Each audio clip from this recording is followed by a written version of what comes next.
Bonjour et bienvenue pour l'épisode 2 du Goût du métier. Aujourd'hui, nous allons rencontrer Séverine, qui était éducatrice spécialisée, qui est devenue sophrologue à Montreuil. C'est parti!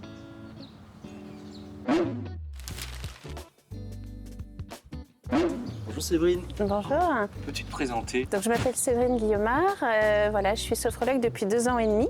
Comment décrirais-tu brièvement ton métier? C'est d'accompagner des gens qui en ont besoin à un moment de leur vie, soit dû à un changement, soit lors d'une maladie, pour pouvoir faire en sorte qu'ils soient un peu plus acteurs de ce qui se passe pour eux. Est-ce que tu as fait d'autres métiers avant celui-ci? J'étais éducatrice spécialisée. J'ai travaillé dans le milieu du handicap pendant 15 ans pour accompagner des enfants et des adolescents. Je voulais accompagner les autres, mais je m'orientais plutôt sur une filière médico-sociale. Après le bac, je suis allée en fac. À ce moment-là, on pouvait passer un DUG en 2 ans, donc une filière psychologie et sciences du langage. Et puis je suis rentrée dans une école pour être éducatrice spécialisée. C'était une formation en 3 ans, avec aussi bien une partie théorique que pratique. Qu'est-ce qui a déclenché ce changement d'orientation?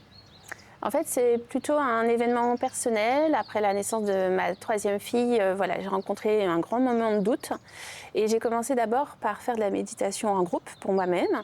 Et de fil en aiguille, ça m'a beaucoup intéressée. Donc je me suis orientée pour faire une formation de sophrologue pour moi d'abord, en me disant que peut-être ça me servirait dans mon métier. Et petit à petit, au cours de la formation, s'est dessinée l'envie d'être sophrologue et de quitter mon boulot d'éducatrice spécialisée. La formation, c'était une formation en 3 ans. Alors en 2 ans pour être certifiée, mais il y a une 3e année.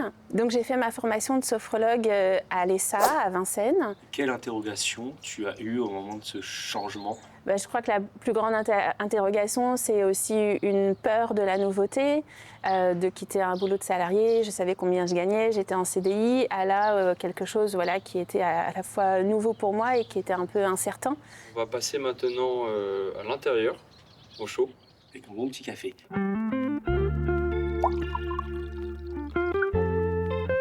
Alors Séverine, comment on prépare une séance de sophrologie? Alors quand la personne est déjà venue une première fois, je relis un petit peu mes notes, mais finalement c'est plus une préparation personnelle, me recentrer, me mettre dans une certaine disponibilité pour pouvoir accueillir la personne et l'écouter. Comment la séance se passe en elle-même? Alors il y a 3 moments un peu distincts. Il y a un temps où la personne peut parler, évoquer des choses qui la concernent, qu'elle a vécues ou comment elle se sent. Il y a un moment qui est plus dédié à des exercices de sophrologie propres. Et puis il y a un dernier temps qui est un recueil de ce qu'elle ressent, de comment elle a vécu la séance et avec quoi elle repart. Alors il y a différents types dans la mesure où il y a des séances en individuel et d'autres séances qui sont collectives, mais ça ne change pas en fonction de la problématique que rencontre la personne. C'est le même canevas. Par contre, effectivement, il y a différentes sortes d'exercices qui peuvent être des exercices de respiration, des exercices en mouvement ou de la visualisation. L'idée de se connecter à une image positive pour nous. Ok, où tu interviens principalement? Alors en ce moment, j'interviens dans une résidence senior. Dans un collège, je suis déjà intervenue aussi dans une école, dans des entreprises. Selon toi, quelles sont les compétences qu'il faut pour pratiquer la sophrologie?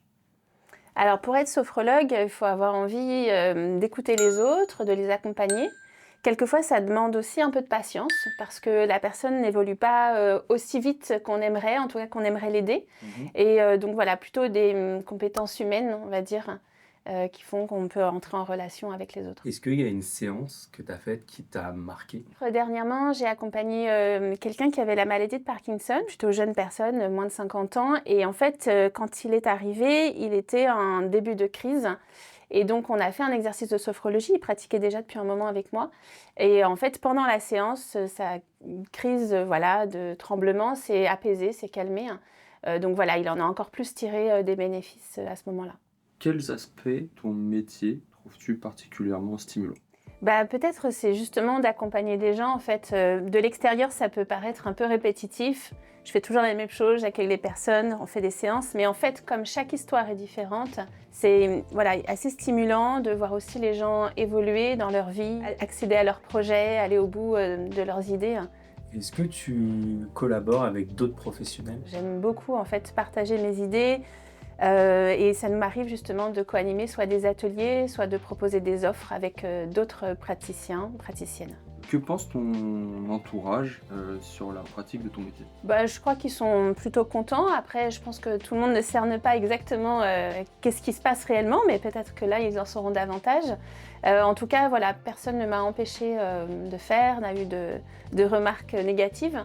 Et voilà, c'est plutôt bien accueilli. Est-ce que ton ancien métier d'éducatrice spécialisée, les compétences t'aident aujourd'hui en sophrologie?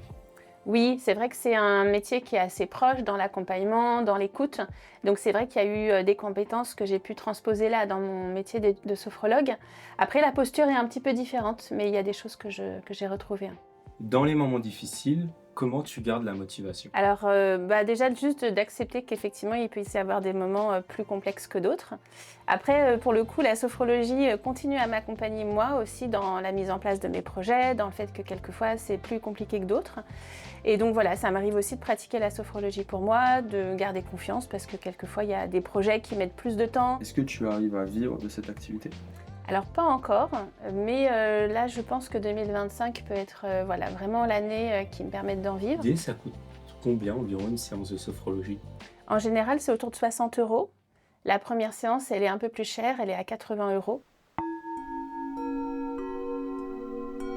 Alors Séverine, on va faire un exercice en groupe. On a notre ingé son qui nous a rejoint pour l'exercice parce qu'il a envie de pratiquer aussi. Alors comment se passe une séance en groupe? Donc quand j'accueille les personnes, elles peuvent me dire un peu comment elles se sentent, on dit leur météo du jour.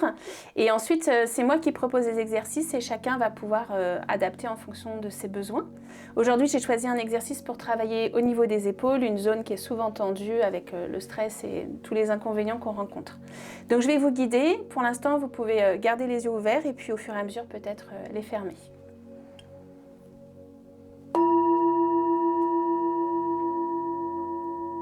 Voilà, prenez le temps d'écouter le son du bol. Et peut-être quand vous êtes prêt sur une profonde inspiration, vous pouvez juste déposer vos paupières sur vos yeux.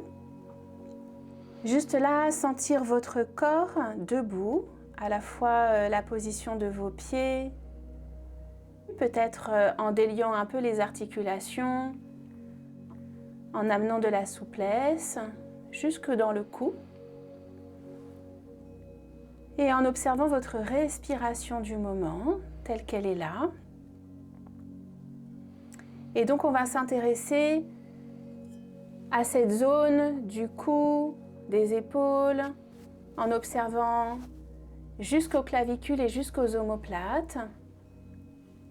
Voilà ce que vous percevez là de cet endroit de votre corps, un peu comme on prend la température d'un lieu. Et puis pour commencer, je vous invite à souffler, vider l'air de vos poumons. Sur l'inspiration, vous allez monter les épaules en direction des oreilles. Et tandis que vous retenez l'air, vous pompez de haut en bas, de bas en haut, à la vitesse de votre choix. Et en expirant, vous relâchez. Vous soufflez, vous récupérez quelques instants. Voilà, très bien. Et on se prépare à le faire une deuxième fois. Voilà, pour commencer, videz l'air de vos poumons. Sur l'inspiration, montez les épaules jusqu'aux oreilles. Et pendant que vous retenez l'air, vous pompez de haut en bas, de bas en haut. Et quand viendra le moment d'expirer, vous soufflez, vous relâchez les épaules, les bras le long du corps. Soufflez pour relâcher et pour récupérer.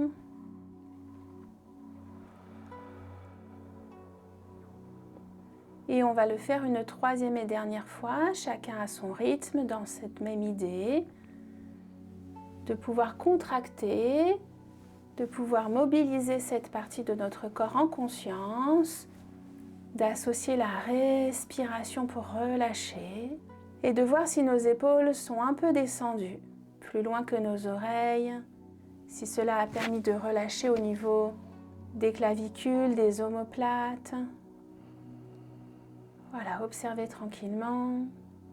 Et vous allez porter à nouveau conscience à tout votre corps, cette attention des pieds à la tête, votre corps debout.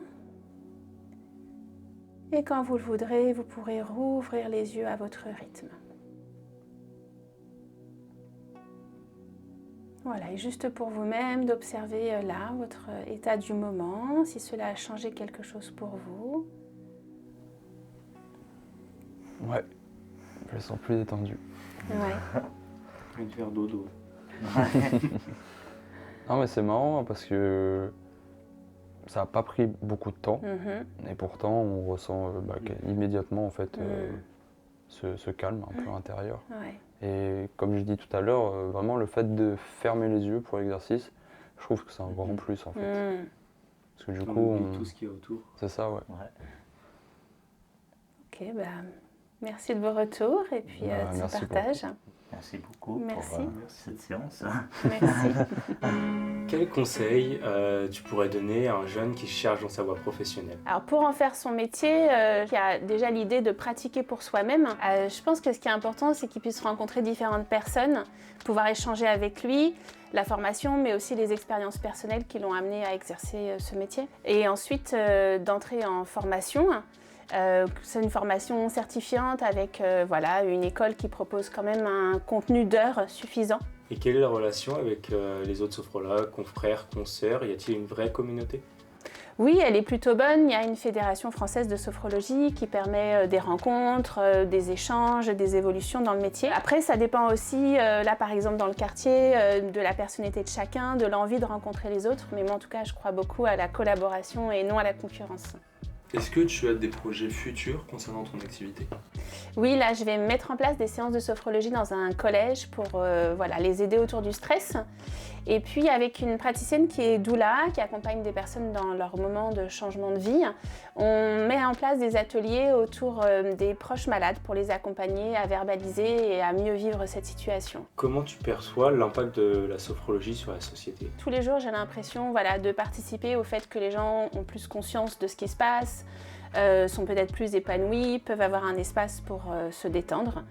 Est-ce que la sophrologie est assez valorisée dans notre société? Pas assez, non. Je pense que nos pratiques dites complémentaires, médecine douce, sont peu valorisées, mais il y a des choses qui bougent, des choses qui évoluent, les gens connaissent de mieux en mieux. Je pense que le corps médical s'y intéresse un peu plus, en tout cas aussi s'intéresse à nos parcours. Effectivement, on n'a pas fait 10 années d'études, mais en tout cas, notre expérience de terrain, elle a de la valeur.